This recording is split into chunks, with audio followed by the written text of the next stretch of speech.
Shin masu sauraron mu ko kun san cewa an taɓa korar jaruma NAFISAT Abdullahi daga masana'antar Kannwyood sakamakon wani laifi da ta aikata?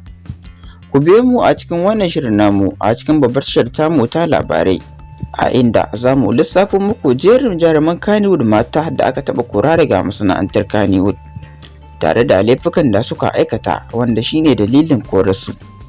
Masu sauraron mu kar dai ku manta ku dangwala muna subscribe a cikin babbar tashar tamu domin ci gaba da kasancewa da mu a kowane lokaci.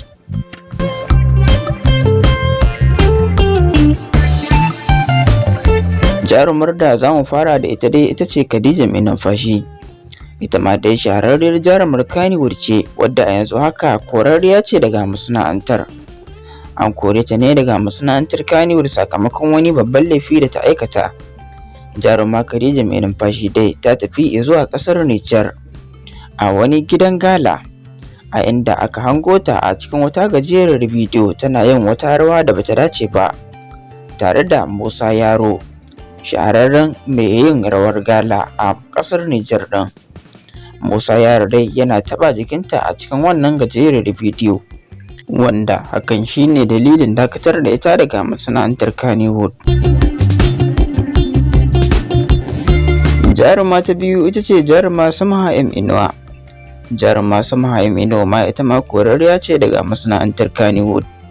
An kore ta ne sakamakon yin wata shiga fidda tsiraicin jikinta da ta yi.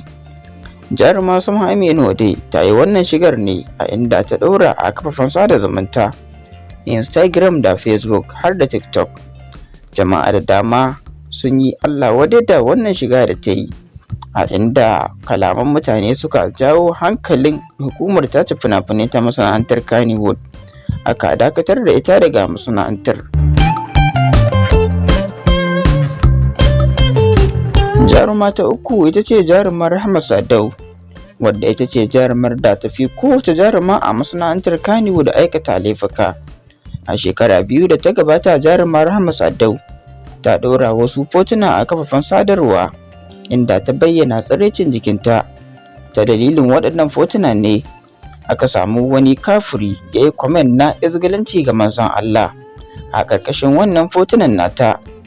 Wannan kwamen kau ya tada ƙura sosai a kafafen sada zumunta, inda aka yi ta fatan Allah tsine zuwa ga jarumar Rahma Sadau domin ita ce sila. Mutane da dama sun tsinewa jarumar Rahma Sadau a wancan lokacin, wanda daga ƙarshe hukumar tace fina-finai ta sanarwa cewa ta dakatar da jarumar Rahma Sadau daga masana'antar Kannwyood. Daga nan jarumar Rahma Sadau ta tafi zuwa ƙasar Indiya domin ta ci gaba da aiwatar da fina-finanta a can.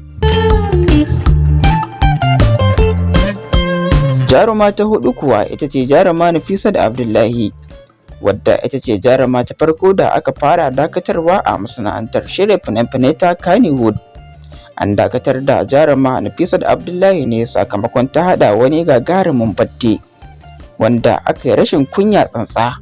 Bayan haka jarumar ta fito daga ita sai wani gajeren wando a wurin fatin nata, dalilin da ya sanya dai aka yi wajen da ita daga masana'antar Kannwyood, wanda daga baya kuma aka maido ta.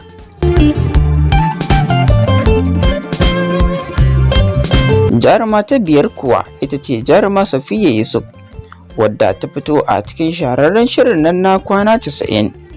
An kori Safiya Yusuf ne daga masana'antar Kannwyood kwata-kwata sakamakon bayyanar wani ƙazamin bidiyon ta a kafafen sada zumunta. Jaruma Safiya Yusuf dai an hange gajeren bidiyon tsiraicinta a kafafen sada zumunta, wanda sakamakon haka ne aka kora ta daga masana'antar Kannwyood.